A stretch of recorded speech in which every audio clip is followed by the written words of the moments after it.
여러분 반갑습니다. 박승철 교수입니다.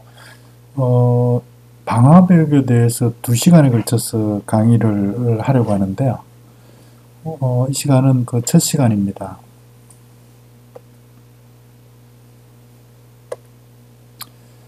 우선 그 침입 방어 기술이 어떤 것들이 있는지에 대해서 먼저 간략하게 좀 살펴보고요. 그 다음에 방화벽 서비스, 그 방화벽이 여러 가지 유형이 있는데요. 그 중에 가장 기본적인 유형인 그 패킷 필터링 방화벽에 대해서 이 시간에 공부를 하려고 합니다. 강의 내용에 들어가기 전에요. 이 문제는 2014년도 구급전산직 공무원 시험에 출제된 문제입니다. 방화벽에 대한 설명으로 옳지 않은 것은 무엇이냐 이렇게 물었는데요. 1. 패킷 필터링 방화벽은 패킷의 출발지 및 목적지 IP 주소, 서비스의 포트 번호 등을 이용한 접속 제어를 수행한다. 2. 패킷 필터링은 응용 계층에서 동작하며 월드와이드 웹과 같은 서비스를 보호한다. 3. NAT 기능을 사용하여 IP 주소 자원을 효율적으로 사용함과 동시에 보안성을 높일 수 있다. 방화벽 하드웨어 및 소프트웨어 자체의 결함에 의해 보안상 취약점을 가질 수 있다. 방화벽에 대해서 조금 이렇게 이해를 하고 있는 사람들 아마 풀 수 있는 그런 문제입니다. 침입 방어 기술은 뭐 여러 가지가 있는데요. 그 중에 이제 가장 기본적인 침입 방어 기술이 우리가 지금 이 시간에 공부를 하려고 하는 방화벽이고요. 방화벽도 유형이 타입이 여러 가지가 있는데 그 중에 이 시간은 패킷 필터링 방화벽에 대해서 먼저 이렇게 공부를 하려고 하고요. 그 외에도 상태형 검사 방화벽, 응용 게이트웨이 방화벽, 회선 게이트웨이 방화벽 이런 그 여러 가지 다른 유형의 방화벽들이 있습니다. 그리고 방화벽을 어떻게 구현할 건지, 어떻게 구성할 건지에 대해서도 공부를 이제 우리가 할 텐데, 여러 가지 다양한 방법으로 방화벽을 구현을 할 수가 있습니다. 그리고 방화벽 외에 침입 방어 기술로 침입 탐지 시스템이 있고요. 보통 영어로 이제 IDS라고 표현하는데, Intrusion Detection System 이렇게 표현하는데, 침입 탐지 시스템이 있고, 그 다음에 침입을 탐지한 다음에 그 방지까지 할 수 있는 그런 침입 방지 시스템이 있습니다. 그래서 침입 탐지 시스템과 침입 방지 시스템은 방화벽에 대한 공부를 하고 난 다음에 공부를 하려고 이렇게 강의 계획을 수립하고 있습니다. 방화벽이라는 게 뭐냐를 좀 이해를 할 필요가 있는데요. 그 어떤 서버가 연결되어 있는 그런 네트워크를 보통 이렇게 로컬 네트워크, 지역 네트워크이다 이렇게 이제 표현하고, 그 지역 네트워크가 누구든지 접속할 수 있는 그런 인터넷과 같은 그런 이제 외부의 네트워크에 연결이 되잖아요. 그럴 때 지역 네트워크, 로컬 네트워크를 인터넷과 같은 그런 누구든지 접속할 수 있기 때문에 신뢰할 수 없는 그런 네트워크이죠. 그죠? 그런 신뢰할 수 없는 외부 네트워크로부터 적절하게 차단하는 장치다. 이렇게 이야기를 할 수 있고요. 그래서 그 내부, 외부 네트워크 간에 반드시 필요한 정보의 교환은 허용을 하지만 그 외부의 위협으로부터 내부 자산을 이렇게 내부 로컬 네트워크에 연결되어 있는 내부 자산을 보호하는 그런 역할을 하는 그런 장치를 방화벽이다 이렇게 이야기를 하고요. 그래서 내부 외부 네트워크 간에 어떤 관문 역할을 하는 그런 장치다. 그러니까 내부 외부 네트워크의 어떤 경계선상에 설치가 돼서 관문 역할을 하는 그런 장치다 이렇게 설명을 할 수가 있습니다. 기본적으로 방화벽은 그래서 통과하는 트래픽을 모니터링을 하고요. 모니터링을 하고, 그 다음에 어떤 트래픽을 통과할 건지, 그런 통과를 갖다 제어하는 그런 서비스를 합니다. 그래서 통과를 방지하는 그런 기능을 이제 필터링 기능이다, 이렇게 표현하죠. 그리고 추가적으로 그 네트워크 어드레스 트랜슬레이션 하는 그런 기능을 추가해서 네트워크 어드레스 트랜슬레이션 기능이라는 게 이제 그 내부에서는 사설 IP 주소를 쓰고 인터넷에 외부의 인터넷을 접속할 때만 공인 IP 주소로 이렇게 변환하는 그런 장치를 이제 네트워크 어드레스 트랜슬레이션 장치 이렇게 이야기를 하는데요. 그런 NAT 기능을 방화벽에 구현을 해서 내부 네트워크에 사용하는 주소 자원을 보호하는 그런 어떤 역할도 제공을 할 수 있고요. 방화벽에. 그 다음에 그 버추얼 프라이빗 네트워크 서비스를 제공해서 내부에서 내부 네트워크의 어떤 트래픽이 그 외부 인터넷으로 전달될 때 그 암호화를 한다든지 이런 형태를 해서 그 외부에 노출이 되지 않도록 그런 서비스를 방화벽에 VPN을 구현해서 이렇게 제공할 수도 있습니다. 그 NAT VPN 그 자체에 대한 공부는 여기서 이렇게 따로 하진 않으려고 그렇게 생각을 하고요. 그 주로 이렇게 NAT나 VPN은 그 컴퓨터 네트워크에서 이렇게 다루게 되는데 VPN 같은 경우는 IPsek으로 이렇게 일반적으로 구현이 되거든요. 그래서 나중에 우리 보안 통신 프로토콜 할 때 IPsek을 공부를 하고 나면은 VPN이 어떻게 구현되는가 이런 것들은 아마 이해를 할 수가 있을 겁니다. 그래서 어쨌든 그 방화벽에서 단지 트래픽 모니터링이나 트래픽 통과를 제어하는 이런 서비스 외에도 NAT 기능이나 VPN 기능을 구현해서 추가적인 서비스를 제공할 수도 있다. 이렇게 이해를 하시면 되겠습니다. 그래서 방화벽은 어떤 보호할 그런 장치들이 연결되어 있는 이런 장치들이 연결되어 있는 로컬 네트워크, 보통 일반적으로 랜으로 이제 구성이 되겠죠, 그죠? 이런 네트워크를 이제 외부 네트워크라고 그러면 대부분 우리가 이제 이 내부 네트워크가 인터넷에 연결되어 있기 때문에 외부 네트워크 이러면은 인터넷이라고 볼 수 있고요. 그 인터넷은 누구든지 접근이 가능하잖아요. 근데 이게 누구라고 표현할 때 이 누구는 얼마든지 이게 공격자도 포함이 될 수 있는 거죠. 그래서 이 내부 네트워크하고 외부 네트워크 사이에 방화벽을 설치를 해서 적절하게 이렇게 트래픽을 차단함으로써 외부 네트워크 사용자로부터 내부 네트워크를 이제 보호하는 그런 역할을 하는 장치다. 이렇게 이제 보시면 되겠죠. 방화벽이 어떤 서비스를 제공하는가, 어떤 제어 서비스를 제공하는가 이렇게 물어봤을 때요. 첫 번째로 그 서비스를 제어한다 이렇게 이야기를 하는데요. 그러니까 방화벽을 통해서 외부에 있는 그 사용자가 또는 내부의 사용자가 외부의 인터넷을 접속할 때도 마찬가지인데요.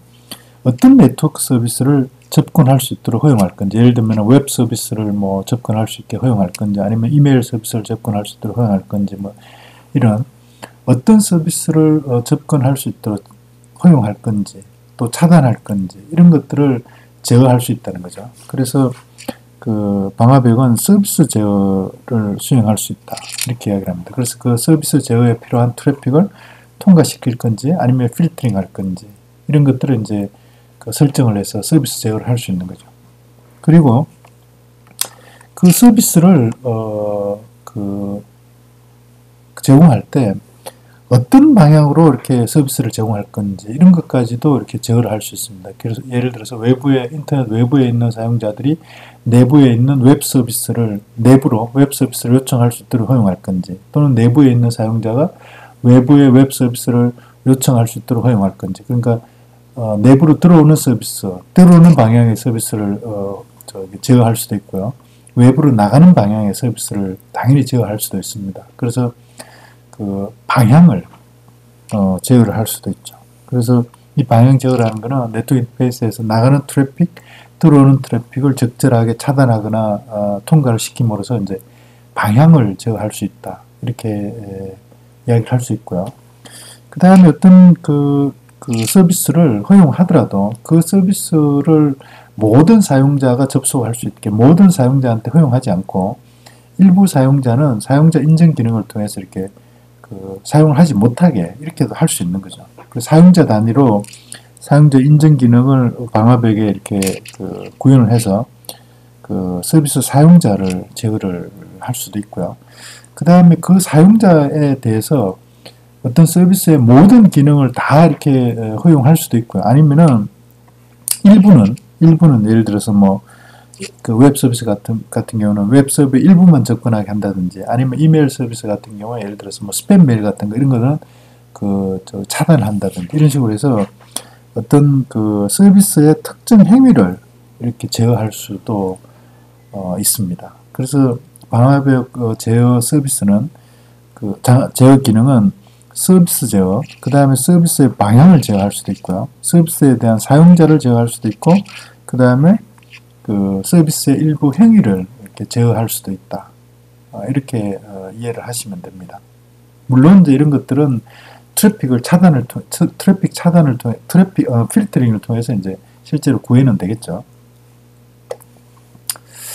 그래서 방화벽의 타입이요, 유형이 크게 방화벽 유형을 네 가지로 이렇게 구분하는데요. 가장 기본적인 이제 우리가 잘 일반적으로 이해하고 있는 그런 가장 기본적인 방화벽 유형을 패킷 필터링 방화벽이다, 이렇게 이야기를 합니다. 그러니까 말 그대로 패킷을 필터링하는 방화벽이다, 이렇게 보시면 되는데요. IP나 트랜스포트 프로토콜의 제어 정보, 헤드에 있는 제어 정보에 근거해서 들어오는 패킷을 보통 인바운드 패킷, 내부향 패킷이라고 그러고요. 나가는 패킷을 외부향, 아웃바운드 패킷이다, 이렇게 이야기를 하는데, 그런 패킷을 개별적으로 통과시키거나 차단을 시켜서 제어 서비스를 제공하는 그런 어떤 방화벽을 패킷 필터링 방화벽이다, 이렇게 이야기를 하고, 이게 가장 기본적인 방화벽이다, 이렇게 이해를 하시면 됩니다. 그리고 이제 여기에 추가로 연결 상태 정보를 데이터베이스에다가 이렇게 방화벽에 있는 데이터베이스에다가 연결 상태 정보를 기록하고요. 그 상태 정보하고 일치하는 패킷들만 통과시키고, 그렇지 않으면 이제 차단하는, 그래서 연결의 어떤 상태 정보에 근거해서 패킷을 필터링하는 그런 방화벽을 상태형 검사 방화벽이다, 영어로는 stateful inspection firewall이다, 이렇게 이야기를 합니다. 그래서 연결을 설정할 때 그 연결을 나타내는 상태 정보를 방화벽 기록을 딱 하고, 그 다음에 상태 정보하고 부합되는 그런 패킷들만 이제 통과를 시키고, 그렇지 않은 패킷은 이렇게 뭐 차단하는 그런 기능을 구현할 수 있는 거죠. 이런 방화벽을 상태형 검사 방화벽이다, 이렇게 이야기를 하고요.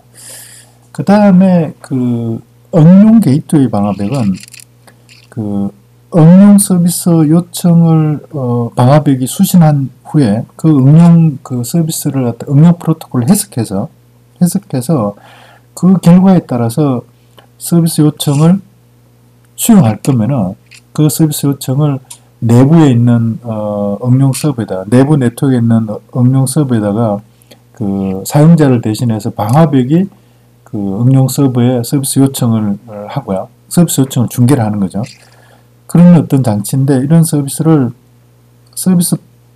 이런 어떤 방화벽을 응용 서비스 프록시다, 이렇게도 이야기를 합니다.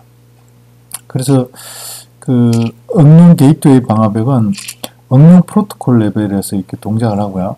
물론 당연히 응용 프로토콜별로 별도의 프록시가 있어야 되는 거죠. 그러니까 뭐 FTP 서비스를 하려고 그러면 FTP 게이트웨이 기능을 응용 게이트웨이 방화벽에 구현해야 되고요. 그러니까 뭐 웹 서비스를 지원하려고 그러면은 웹 프로토콜에 대응되는 그런 어떤 응용 프록시를 별도로 이렇게 구현해야 되고, 이런 어떤 형태로 동작을 하는 거죠. 그래서 응용 프로토콜을 이렇게 중계하는 그런 방화벽이다, 이렇게 이야기를 할 수 있고요. 당연히 이제 응용 레벨에서 이렇게 동작하는 거고요. 그 다음에 회선 게이트웨이 방화벽이다. 그러니까 뭐 어떤 경우는 회로 게이트웨이다, 이렇게도 표현하는데요. 영어로 서킷 게이트웨이 파이어월이기 때문에 이 서킷을 이제 회로라고 이렇게 번역하기도 하고 회선이라고 번역하기도 하는데, 회선 게이트웨이 방화벽 또는 회로 게이트웨이 방화벽, 뭐 또 어떤 때는 회로 프록시라고 이렇게 이야기를 합니다. 그래서 이 방화벽은 연결 요청을 이렇게 수신을 한 이후에 그 연결을 수용할 건지 여부를 연결 단위에서 이렇게 판단한다면, 연결을 수용할 거다 이러면은 내부에 있는 서버하고 그 다시 연결을 설정해서 연결을 이렇게 중계하는 그 TCP 연결을 중계하는 그런 단위의 그 프록시다 이렇게 해서 연결 프록시다 이렇게도 이제 그 이야기를 하죠. 연결 프록시 또는 뭐 회로 프록시, 회선 프록시 이렇게도 이제 이야기를 합니다. 그래서 이 회선 게이트웨이 방화벽은 그러니까 이 회선 게이트웨이 방화벽이 있잖아요. 그 TCP 연결을 그 받아들여서 그 연결을 그 수락할 건지 말 건지를 판단하고 수락할 거면은 내부에 있는 서버하고 이 그 회선 게이트웨이 방화벽이 다시 TCP 연결을 설정해서 그 두 연결 간에 이렇게 그 두 연결 간에 이렇게 중계 서비스를 제공하는 그런 방화벽이다 이렇게 이야기하시면 되고 이해를 하시면 되고 그래서 그 연결을 통해서 전달되는 그런 응용 프로토콜 내용 자체를 이렇게 그 분석하는 그런 기능을 제공하지는 않습니다. 그래서 트랜스포트 프로토콜 레벨에서 동작한다 이렇게 보시면 되고 응용 프로토콜하고는 이제 무관하게 동작하는 그런 장치죠. 그래서 크게 보면은 방화벽이 패킷 필터링 방화벽, 네트워크 상태 검사 방화, 상태형 검사 방화벽, 응용 게이트웨이 방화벽, 그 다음에 회선 게이트웨이 방화벽 이렇게 네 가지 유형으로 이렇게 구현이 됩니다. 근데 이제 보통 이렇게 방화벽을 이야기를 할 때 방화벽이 상당히 이제 여러 가지 장점도 많이 가지지만은 방화벽이 이렇게 몇 가지 한계를 가지고 있습니다. 기본적으로 그 방화벽이 이제 우회하는 트래픽은 제어를 할 수 없다 이런 이제 한계를 가지고 있는데요. 예를 들어서 방화벽은 그 기본적으로 방화벽은 그 방화벽을 통과하는 트래픽에 대해서 이렇게 제어 서비스를 제공하거든요. 그래서 예를 들어서 뭐 내부 네트워크에서 외부로 나가는 방화벽을 통과하지 않는 그런 어떤 뭐 외부 우회로가 있다 그러면 예를 들어서 뭐 그 모뎀을 쓰거나 아니면 3G LTE 같은 또는 와이파이 뭐 이런 그걸 통해서 그 방화벽을 통해서 외부로 연결되는 그런 네트워크가 아닌 다른 통로를 통해서 우회 경로를 통해서 그 발생하는 이런 트래픽은 방화벽 자체를 통과를 하지 않기 때문에 그런 경우는 이제 사실은 제어 서비스를 제공할 수 없는 거죠. 그래서 우회 트래픽에 대한 제어 서비스를 할 수 없다. 이런 어떤 한계를 가지고 있고요. 그 다음에 그 내부 네트워크하고 외부 네트워크하고 경계상에 이렇게 그 설치가 돼서 내 외부 네트워크 간에 통과하는 그런 트래픽을 조사해서 거기에 근거해서 제어 서비스를 제공하기 때문에 내부 공격자가 내부 네트워크 연결되어 있는 그런 어떤 서버 자원을 공격하는 이런 경우는 사실은 서버를 방화벽을 통과를 하지 않기 때문에 트래픽이 이런 경우는 사실은 탐지하고 방어하는데 이제 한계가 있는 거죠. 그래서 내부 공격자 방어에 한계를 가진다 이런 어떤 문제점이 있고요. 그 다음에 방화벽 같은 경우는 주로 이렇게 프로토콜의 헤더 정보, 제어 정보에 근거해서 물론 어플리케이션 게이트웨이 방화벽도 마찬가지고요. 어플리케이션 레벨의 헤더 정보, 제어 정보를 해석해서 이렇게 제어 서비스를 제공하기 때문에 그 데이터로 어플리케이션 어떤 데이터로 통과하는 이런 정보들은 이제 확인을 하지 않거든요. 그래서 예를 들어서 뭐 바이러스 코드라든지 이런 것처럼 실제 어떤 어플리케이션 데이터의 내부에 숨겨져서 이렇게 전달되는 이런 트래픽들은 사실은 이제 발견해내기가 쉽지 않은 거죠. 근데 대부분의 이제 악성 소프트웨어들은 어플리케이션 데이터 내부에 숨겨져서 이렇게 전달이 되기 때문에 그런 어떤 악성 소프트웨어 침투를 방어하는데 한계를 가질 수밖에 없고요. 비슷한 이유로 어떤 데이터 내부를 확인하지 않으면은 그 내부 문서를 데이터 형태로 이렇게 유출하는 이런 어떤 공격을 방어하는데도 사실은 좀 한계를 가진다 이렇게 설명할 수가 있죠. 그래서 방화벽이 뭐 완벽한 그런 어떤 침입 차단 서비스를 제공하기는 어렵다 이런 거를 이제 여러분들 좀 이렇게 이해를 하실 필요가 있다는 거죠. 방화벽 그 네 가지 유형 중에 패킷 필터링 방화벽에 대해서 좀 구체적으로 한번 공부를 해보려고 그러는데요. 패킷 필터링 방화벽. 그 패킷 필터링 방화벽은 기본적으로 내부로 들어오는 인바운드죠. 또는 외부향, 나가는 아웃바운드 패킷의 각각에 대해서 미리 정해진 어떤 규칙을 적용해서 해당 패킷을 통과시키거나 송통과시키거나 아니면 차단시키는 그런 방화벽을 패킷 필터링 방화벽이다 이렇게 정의를 하고요. 그때 이제 이 규칙을 어떻게 정의할 건가? 무엇에 근거해서 정의를 하느냐 하면 대부분 출발지 IP 주소, 그 IP 패킷의 제어 정보 중에 출발지 IP 주소 또는 목적지 IP 주소 또는 그 프로토콜 타입, 그러니까 그 IP 헤드 정보가 보면은 요 출발지 IP 주소, 목적지 IP 주소 외에 이런 프로토콜 타입 같은 이런 걸 이제 나타내는 그런 이제 필터들이 있잖아요. 그런 어떤 프로토콜 유형이 뭔지, 프로토콜 유형이라는 게 IP를 통해서 전달하는 상위 프로토콜이 뭐냐 이런 걸 표시하는 거거든요. 그러니까 TCP냐 UDP냐 이런 걸 표시하는 거죠. 그리고 트랜스포트 프로토콜의 포트 번호, 출발지 포트 번호, 목적지 포트 번호. 그 다음에 그 TCP 같은 경우 보면 TCP의 헤더 정보 중에 이런 출발지 포트 번호나 목적지 포트 번호 외에 그 TCP 세그먼트의 그 유형을 표시하는 그런 플래그 필드들이 있거든요. 그 플래그 필드들도 이 패킷 그 필터링 규칙을 정의할 때 이렇게 많이 사용이 됩니다. 나중에 이제 자세히 공부할 기회가 있지만은. 그래서 이런 어떤 정보들을 이용해서 이제 필터링 규칙을 정의를 하는데, 그때 이 패킷 필터링 규칙이 적용되는 그런 단위는 네트워크의 인터페이스 단위, 네트워크 인터페이스 단위로 이렇게 적용을 시키고요. 그때 그 네트워크 인터페이스를 통해서 이런 어떤 정보를 가지고 패킷을 필터링 할 텐데, 그 필터링의 방향을 나가는 패킷에 대해서 필터링하게 할 수도 있고요. 들어오는 패킷에 대해서 필터링하게 할 수도 있고, 둘 다 필터링할 수도 있다. 그래서 내부향과 외부향의 방향을 구분해서 네트워크 인터페이스 단위로 이렇게 필터링 규칙을 적용할 수 있다는 거죠. 근데 사실 이런 것들은 실제 라우트에, 그러니까 이 방화벽, 패킷 필터링 방화벽을 구현한 그런 라우트에서 실제로 한번 실습을 해보면 사실 참 이해를 하기가 쉬운데요. 이 실습 없이 이렇게 이제 설명을 해야 되니까 여러분들이 조금 이해하기가 어렵겠다 이런 생각도 드는데, 혹시 잘 이해가 안 되고 또 여러분들 관심 있는 분들은 그 시스코 라우트 같은데요.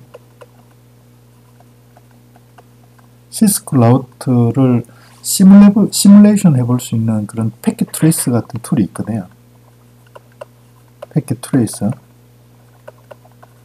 이런 툴을 가지고 그 파이어월을 설정해 볼 수 있는 그런 어떤 실습들을 쉽게 해볼 수 있습니다. 그런 것들을 이 패킷 트레이스 툴이 이렇게 오픈 소프트웨어이기 때문에 뭐 다운로드 받아서 한번 해보면은 사실은 뭐 이렇게 이해하기가 상당히 수월한데요. 시간이 되고 또 이렇게 관심 있는 사람들 한번 해보시기 바랍니다. 그래서 이 패킷 필터에서 이 IP의 헤더 정보 중에 일부 정보를 이용해서 이제 패킷 필터링하는 그런 규칙을 정의할 수도 있고요. 그 다음에 TCP의 이런 포트 번호, UDP도 마찬가지고요. 이런 포트 번호 또는 아까 이야기한 대로 이런 TCP의 패킷의 종류를 나타내는 그런 플래그 필드들을 체크해서 어떤 유형의 패킷은 통과시키고 어떤 유형의 패킷은 뭐 차단하고 이렇게 이제 필터링 규칙을 정의를 할 수 있다는 거죠.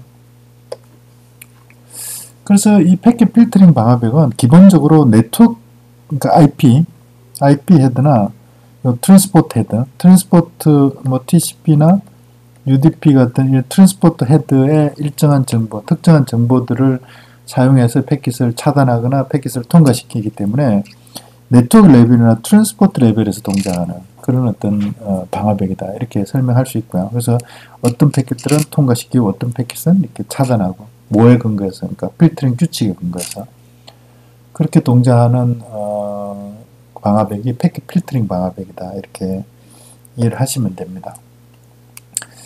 그 패킷 필터링 규칙에 대해서 기본적인 규칙들을 좀 공부를 해보려고 하는데요. 기본적으로 이제 패킷 필터링 기본 규칙이라고 해서 예를 들어서 일치하는 그 규칙이 일치하는 그런 규칙이 그 방화벽에 없으면 어떻게 할 건가 이런 건데요. 기본적으로 이제 어떻게 설정하는가에 따라서 이제 다를 수 있는데 기본 설정을 예를 들어서 뭐 디스카드라고 했다. 그러면은 방화벽에서 일치하는 규칙이 없는 패킷, 일치하는 규칙이 없는 패킷은 기본적으로 모두 통과를 시키지 않고 차단한다, 폐기한다.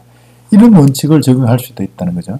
그런 기본 원칙을 디스카드 기본 원칙이다 이렇게 표현하고요. 반대로 규칙이 일치하는 규칙이 없잖아요. 그러면 전부 다 통과시키는 포워드하는 그런 기본 규칙을 설정할 수도 있습니다. 그래서 뭐 그 보안이 그렇게 중요하지 않는 그런 개방적인 그런 기관에서는 당연히 포워드 기본 규칙을 적용할 수 있고요. 보안이 아주 중요한 그런 기관에서는 디스카드, 그러니까 패킷 필터링 규칙에 부합되지 않는 그런 패킷들은 전부 다 차단하게 하는 그런 디스카드 기본 규칙을 적용을 할 수도 있겠죠. 그건 뭐 우리가 방화벽을 설정을 어떻게 하는가에 따라 그렇게 할 수도 있다 이런 이야기고요. 그래서 규칙은 필터링 규칙은 방화벽에서 필터링 규칙은 위에서부터 차례대로 이렇게 쭉 이렇게 적용하는 건데요. 그래서 하나씩 쭉 적용해보고 적용되지 않는 적용되는 그런 규칙이 없는 그런 패킷은 뭐 예를 들어 기본 규칙이 디스카드다 이러면은 당연히 이제 폐기를 하는 거죠. 차단하는 거죠. 여기서는 이제 디스카드다 이렇게 기본 규칙을 디스카드다 이렇게 한번 가정하고 한번 설명을 해보겠습니다. 그래서 기본 규칙이 이 디스카드면은 사실 디스카드라는 이야기, 기본 규칙이 디스카드라는 거는 그 앞에 쭉 이렇게 앞에 그 필터링 규칙들을 하나씩 대입해 보고 크게 부합하는 그런 규칙이 없다 이러면 기본적으로 모든 정보가 어떤 거든 간에 전부 다 블락킹하겠다, 차단하겠다 이렇게 설정된 거랑 동일하다 이런 의미가 된다는 거죠. 그런 의미가 된다.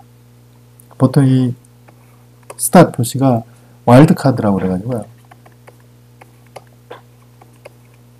와일드 카드라고 이렇게 이야기를 해서 여기에 어떤 정보가 들어오든 전부 다 이렇게 해당을 시키겠다, 적용을 하겠다 이런 의미로 이렇게 보통 일반적으로 와일드 카드를 쓰거든요. 근데 와일드 카드는 이렇게 스탑 표시로 해준다는 거죠. 그리고 두 번째 규칙은 이런 의미인데요. 그러니까 그러니까 내부 네트워크에 있는 모든 사용자들이 누구나 외부에 있는 메일 서버로 메일을 전송할 수 있도록 허용하겠다 이런 이야기거든요. 내부에 있는 사용자들이 외부에 있는 메일 서버로 메일을 보내는 것을 허용하겠다. 그때 이제 외부에 있는 메일 서버의 포트 번호가 25번이잖아요. 그러니까 서버로 보내는 거니까 목적지 포트 번호가 25번인 그런 모든 패킷들은 파이어월에서 다 외부로 나가는 것을 다 통과시키겠다 이런 거네. 밖으로 나가는 것 중에 외부로 나가는 것 중에 목적지 포트가 25번인 그게 출발지 IP 주소가 뭐고 여기 목적지 출발지 IP 주소가 뭐든 출발지 포트 번호가 뭐든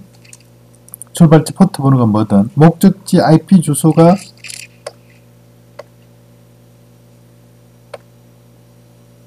뭐든 상관없이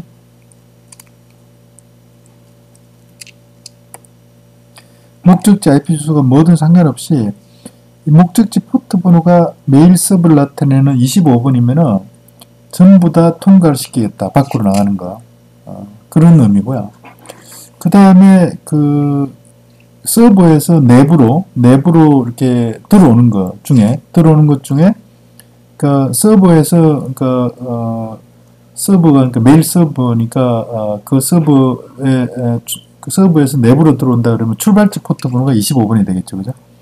출발지 포트가 25번인 그런 모든 패킷은 들어오는 모든 패킷은 통과시키겠다. 이렇게 이제 그 필터링 규칙을 정의를 했을 때 어떤 문제가 생기냐면요.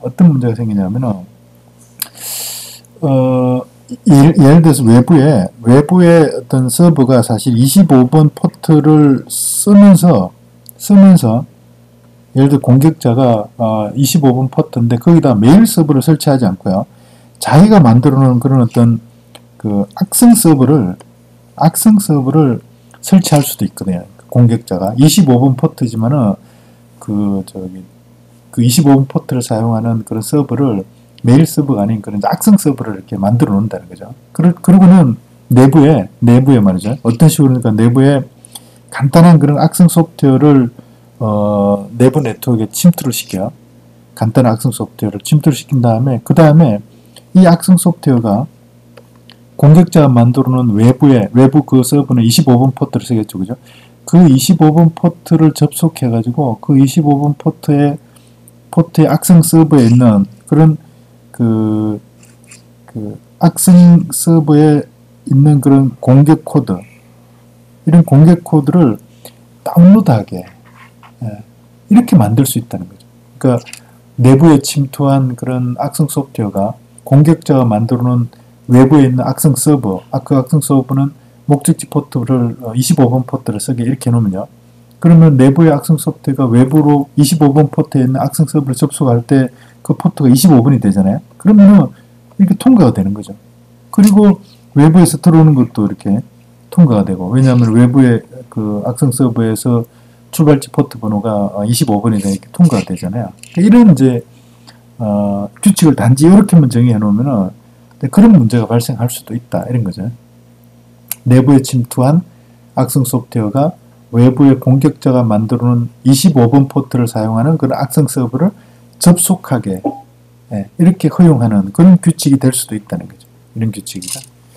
그래서 그런 걸 방지하려면 어떻게 해야 되는가 이런 건데요. 그런 걸 방지하려면 어떻게 해야 되는가. 예를 들면 이렇게 해야 된다는 거죠.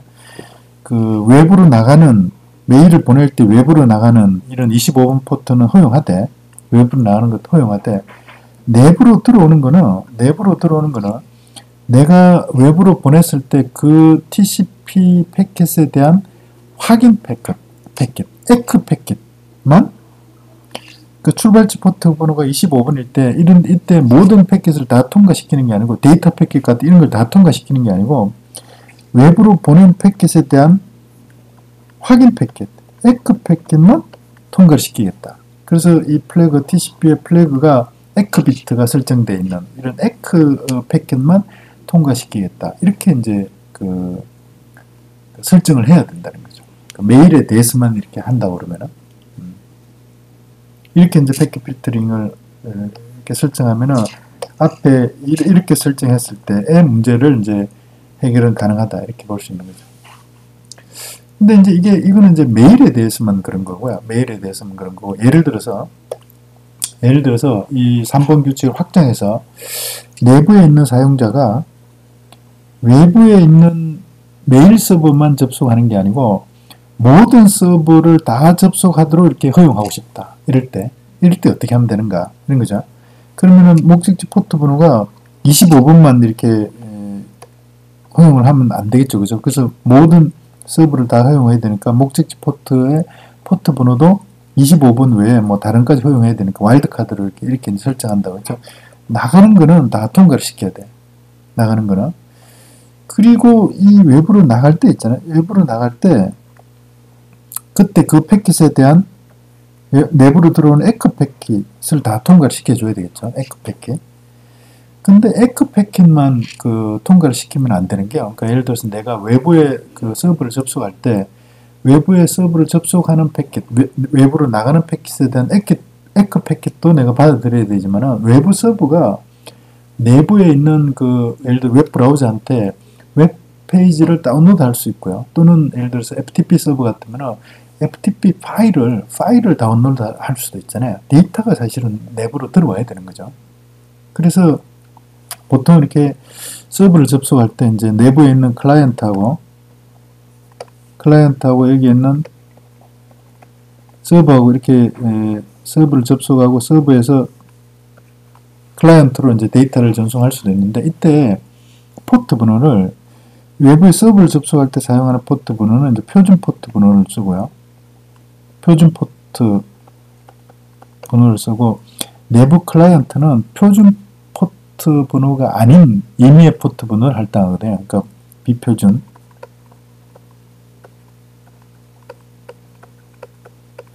비표준 포트 번호를 사용하는데, 그때 표준 포트 번호는 대부분 보면 이 포트 번호가 1024보다 작은 그런 포트 번호를 쓰고요.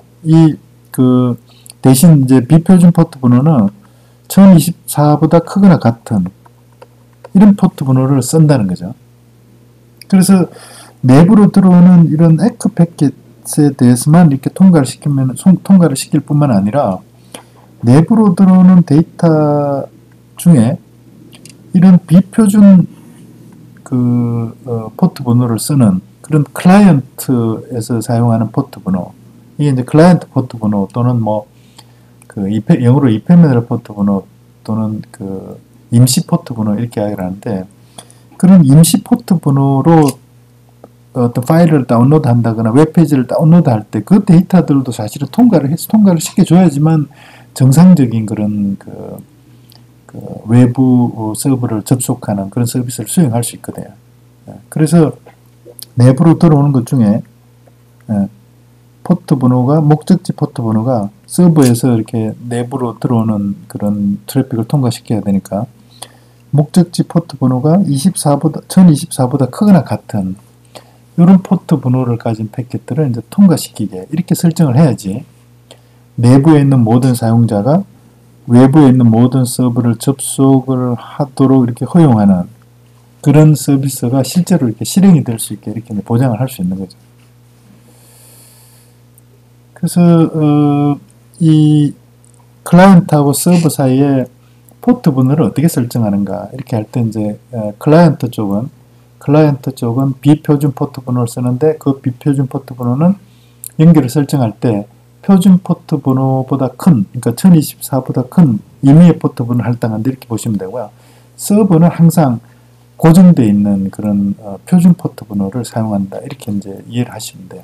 또 이게 만약에 잘 이해가 안 되는 분들은 TCP의 포트 번호 할당하는 그런 메커니즘을 한 번 더 이렇게 공부를 해보시기 바랍니다. 근데 이럴 때 이제 사실은 좀 문제가 이렇게 발생할 수 있는데요. 어떤 문제가 발생할 수 있냐면은, 내부에 뭐 예를 들어서 뭐 악의적인 그런 내부 사용자가 만들 수도 있고요. 아니면은 공격자가 내부에 어떤 식으로든 침투해서 이제 내부에 서버를 만들어 놓을 수 있거든요. 서버. 근데 만약에 내부에 만들어 놓는 그런 악의적인 서버가 포트 번호가 1024번보다 큰 그런 포트 번호를 쓰는 그런 악성 서버가 내부에 만약에 설치가 됐잖아요. 그러면은 외부의 공격자가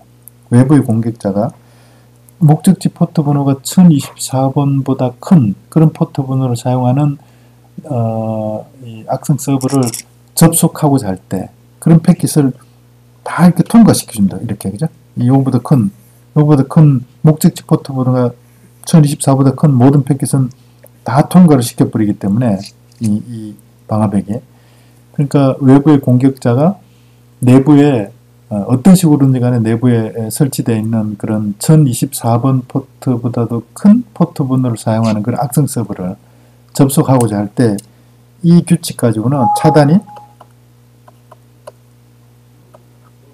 차단이 불가한 거죠. 그런 문제가 있는데, 이제 사실 이런 문제는 이 패킷 필터링 방화벽 가지고는 사실은 이제 방어하기가 힘들고요. 나중에 이제 다음 시간에 공부할 상태형 검사 방화벽을 통해서 이제 차단을 할 수 있게 이렇게 설정을 이제 해야 되는 거죠. 그래서 이 패킷 필터링 방화벽은 아주 이렇게 단순하기 때문에, 동작 방식이 단순하기 때문에 구현하기가 비교적 쉽다 이런 장점이 있고요. 그 다음에 프로토콜의 헤더 정보를 모니터링해서 이제 필터링 규칙과 비교만 하면 되잖아요. 그러니까 아주 고속으로 이렇게 처리를 할 수 있기 때문에 보통 패킷 필터링 방화벽 같은 거는 이제 뭐 고속 처리가 필요한 그런 라우터 같은 데서도 비교적 쉽게 이제 구현을 할 수 있는 거죠. 그래서 고속 처리가 가능하고, 그 다음에 사용자는 그 패킷 필터링 방화벽이 있는지조차도 사실은 모르는 상태에서 이 보안 서비스를 제공받을 수 있는 그런 어떤 트랜스페어런시, 투명성 같은 게 이제 보장이 되는 그런 장점이 있습니다. 그렇지만은 이게 패킷 필터링 방화벽이 트랜스포트 프로토콜 또는 네트워크 프로토콜의 헤드 정보, 제어 정보만 가지고 이렇게 그 제어 서비스를 제공하기 때문에 응용 계층 프로토콜의 기능을 이용하거나 또는 응용 계층 프로토콜의 취약점을 이용하는 그런 공격을 차단하는 것은 사실 원천적으로 불가능한 거죠. 그리고 사용자 인증 기능 같은 게 기본적으로 여기는 제공이 되지 않는다. 왜냐하면 사용자 인증 기능은 대부분 다 어플리케이션 프로토콜에서 제공이 되는 거기 때문에, 그래서 사용자 단위로 이렇게 인증을 하고 인증을 받은 사용자 중에 뭐 일부 사용자만 통과시킨다든지 이런 사용자 단위의 필터링 같은 거는 사실은 제공하기가 어려운 거죠. 그리고 이렇게 이 필터링 규칙이 이 IP나 트랜스포트 프로토콜의 몇 개의 그런 정보만 가지고 이렇게 필터링 규칙을 정의하기 때문에 아주 정교한 그런 어떤 차단 서비스를 제공하는 것은 어렵다. 이렇게 이야기를 할 수 있습니다. 패킷 필터링 방화벽에 대해서 잘 알려져 있는 몇 가지 이제 공격 기법들이 있는데요. 그 중에 하나가 이제 IP 주소를 스푸핑해서 이렇게 공격하는 이런 공격을 이제 차단하기가 쉽지 않다는 건데, 기본적으로 패킷 필터링 방화벽은 이제 IP 주소를 가지고 이렇게 패킷 필터링 규칙을 정하고, 그 다음에 IP 주소가 패킷 필터링 규칙에 있는 정보하고 같은지 안 같은지 이런 걸 비교해가지고 이제 판단하잖아요. 그래서 만약에 IP 주소를 정상적인 IP 주소를 쓰지 않고 위조한 IP 주소를, 그러니까 스푸핑한 IP 주소를 쓰는 경우에 그 위조 여부를 사실은 패킷 필터링 방화벽이 판단하기가 쉽지 않은 거죠. 그래서 IP 주소를 스푸핑한 그런 공격에 좀 취약한 그런 특징을 가지고 있다, 이렇게 보시면 되는데, 그래서 뭐 예를 들어서 이런 식으로 내부 네트워크에 있는 그런 신뢰할 수 있는 그런 IP 주소를, 출발지 주소를 스푸핑해서 만약에 이렇게 그 패킷 필터링 방화벽을 통과를 시도한다 이러면은 사실은 뭐 그냥 그대로 이렇게 그 내부 사용자에 대해서는 다 이렇게 대부분 다 이렇게 통과를 허용하게 이렇게 이제 설정이 되어 있을 테니까 내부 사용자가 쓰는 내부 IP 주소로 출발지 주소를 스푸핑한 이런 패킷들은 다 통과를 하게 되는 거죠. 그죠? 그래서 기본적으로 이런 것들은 외부에서 들어오는데 내부 IP 주소를 출발지 주소로 사용한 이런 거는 사실은 기본적으로 위조된 거다, 이렇게 판단할 수 있잖아요. 그래서 이런 것들은 통과시키지 않도록 그렇게 이제 기본 설정을 사실은 처음부터 이렇게 해놓을 필요가 있는 거죠. 그죠? 어쨌든 이 IP 주소를 스푸핑하는 공격을 차단하는데 한계가 있다. 그런 문제가 있고요. 그 다음에 출발지 라우팅 공격에 취약하다, 이렇게 이야기를 하는데, 보통 IP에서 라우팅 옵션이 있는데요. 라우팅 옵션을 설정할 수가 있는데, 그때 출발지 라우팅 옵션을 설정을 하면은 라우트가 IP 데이터가 라우트를 경유할 때마다 그 IP 패킷에 있는 출발지 IP 주소라는 게 이거죠.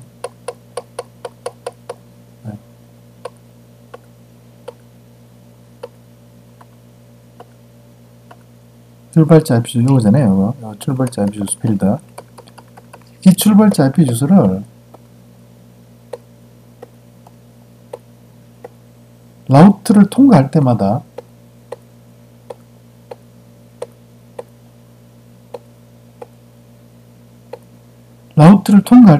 그때 출발지 IP 주소를 IP 패킷 출발지 IP 주소를 해당 라우트의 IP 주소로 이렇게 변경을 해서 이렇게 전달하거든요. 그러니까 그게 이제 출발지 출발지 라우팅 옵션을 이제 설정하면 그렇게 되는데, 그러면은 IP 패킷 IP 주소가 통과하는 라우트의 IP 주소를 계속 바뀌게 되잖아요. 그러면은 사실은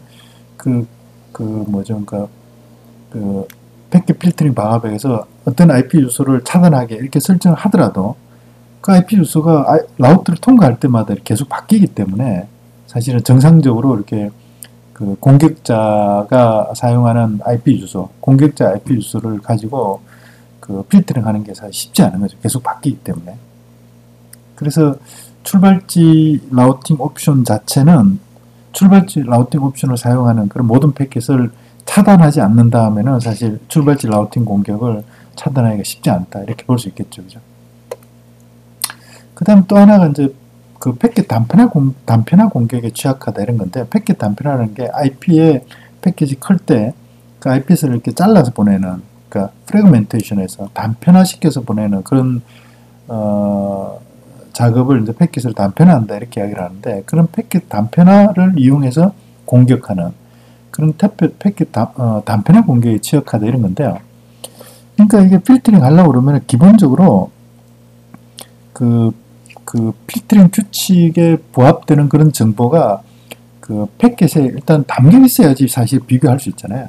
그러니까 그 패킷 단편화 공격은 아주 잘게 잘라가지고 그 패킷 필터링 규칙하고 비교하는 데 필요한 정보가 그 패킷에, IP 패킷에 들어있지 않도록 그렇게 아주 잘게 잘라서 보내면은 사실은 패킷 단편화, 패킷 필터링 방법에서 비교할 때 전부 다 통과를 시키게 되는 그런 이제 약점을 이용한다 그런 거죠. 그래서 기본적으로 이런 걸 방어하려면은 패킷 단편을 하더라도 첫 번째 패킷은 기본적으로 반드시 충분한 정보, 그러니까 패킷 필터링 규칙하고 비교하는데 필요한 정보가 충분히 포함되도록 그렇게 충분히 크게 이렇게 단편화되도록 그렇게 이제 규정화를 해야 되고요. 그래서 첫 번째 만약에 단편화된 패킷이 차단되잖아요. 그러면은 나머지 잘라진 패킷들은 다 차단하게 이렇게 이제 그 패킷 단편화를 정의해서 구현하지 않는다 하면은 사실은 이런 패킷 단편화 공격을 방어하기가 쉽지 않다. 이렇게 이제 설명을 드릴 수가 있죠. 그래서 여기까지 패킷 필터링 방화벽까지, 방화벽에 대한 기본 개념하고 그 방화벽 그 타입이 여러 가지가 있는데, 네 가지가 있는데 그 중에 가장 간단한 간단한 방화벽인 패킷 필터링 방화벽까지 이제 공부를 했는데요. 이 강의 이 내용을 가지고 다시 한번 처음에 시작할 때 이렇게 제시했던 문제를 다시 한번 풀어보겠습니다. 방화벽에 대한 설명으로 옳지 않은 것은 이렇게 물었는데요. 1. 패킷 필터링 방화벽은 패킷의 출발지 및 목적지 IP 주소, 서비스의 포트 번호 등을 이용한 접속 제어를 수행한다. 패킷 필터링은 응용 계층에서 동작하며 월드와이드 웹과 같은 서비스를 보호한다. NAT 기능을 사용하여 IP 주소 자원을 효율적으로 사용함과 동시에 보안성을 높일 수 있다. 방화벽 하드웨어 및 소프트웨어 자체의 결함에 의해 보안성 취약점을 가질 수도 있다. 거의 뭐 쉽게 이렇게 대답을 할 수 있겠죠.